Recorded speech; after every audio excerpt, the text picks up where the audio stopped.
चलिए आगे बढ़ते हैं। अब रुख करते हैं राज्यसभा का, जहां वरिष्ठ नेता हरिवंश नारायण सिंह लगातार तीसरी बार उपसभापति चुने गए हैं। इस बार भी उनका चुनाव निर्विरोध हुआ है। पत्रकारिता से राजनीति तक के उनके सफर पर एक नजर डालते हैं इस रिपोर्ट के जरिए। राज्यसभा में एक बार फिर अनुभव, संतुलन और विश्वास की जीत हुई है।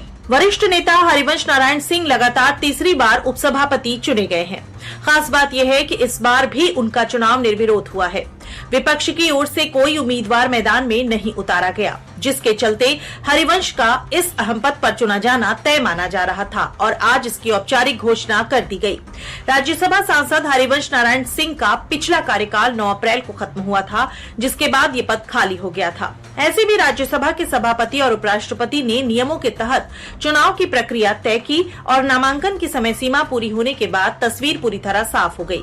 इस चुनाव में एनडीए यानी राष्ट्रीय जनतांत्रिक गठबंधन की ओर से हरिवंश के नाम का प्रस्ताव रखा गया, जिसका कई सदस्यों ने समर्थन किया। लेकिन इन सब के बीच राज्यसभा सांसद हरिवंश ने एक बार फिर ये साबित कर दिया कि उनकी कार्यशैली और संतुलित रवैये पर पूरे सदन को भरोसा है। उपसभापति के रूप में लगातार तीसरी बार निर्वाचित होना, ये अपने आप में इस सदन का आपके प्रति जो गहरा विश्वास है और बीते हुए कालखंड में आपके अनुभव का जो सदन को लाभ मिला है, सबको साथ लेकर चलने का आपका जो प्रयास रहा है, उसको एक प्रकार से सदन ने आज एक मोहर लगा दी है। जेडीयू नेता हरिवंश नारायण सिंह ने तीसरी बार राज्यसभा सदन तक का सफर न सिर्फ अलग रास्ते से तय किया है, बल्कि इस बार वो जिस रास्ते से राज्यसभा सांसद बनकर सदन में पहुंचे हैं और फिर उपसभापति पद को भी संभालने जा रहे हैं, इसने इतिहास के पन्नों में अपनी जगह बना ली है। ये सफर इतना खास क्यों है, इस पर भी एक नजर डाल लेते हैं। हरिवंश का पिछला कार्यकाल 9 अप्रैल को खत्म हुआ था। उनकी पार्टी जेडीयू ने इस बार नाम नहीं दिया था। इसके बाद राष्ट्रपति ने उनका मनोनयन किया।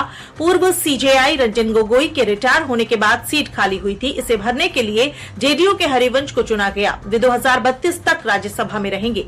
दरअसल राज्यसभा में 12 सदस्य मनोनीत होते हैं, जिनका नाम राष्ट्रपति द्वारा तय किया जाता है। इन्हें कला, साहित्य, विज्ञान और समाज सेवा में विशेष योगदान के आधार पर चुना जाता है।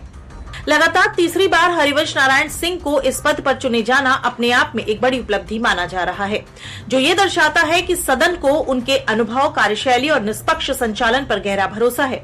हरिवंश नारायण सिंह का सफर संघर्ष और सादगी की मिसाल रहा है। पत्रकारिता से राजनीति तक का उनका ये सफर लगातार आगे बढ़ता रहा। सिर्फ 500 रुपए महीने की नौकरी से शुरुआत करने वाले हरिवंश नारायण सिंह आज देश के उच्च सदन में एक अहम संवैधानिक पद संभाल रहे हैं। बता दें कि राजनीति में आने से पहले हरिवंश नारायण सिंह एक प्रतिष्ठित पत्रकार थे। उन्होंने धर्मयुग में उप संपादक के रूप में अपना करियर शुरू किया और बाद में प्रभात खबर के मुख्य संपादक के रूप में लगभग 25 वर्षों तक अपनी सेवाएं दी।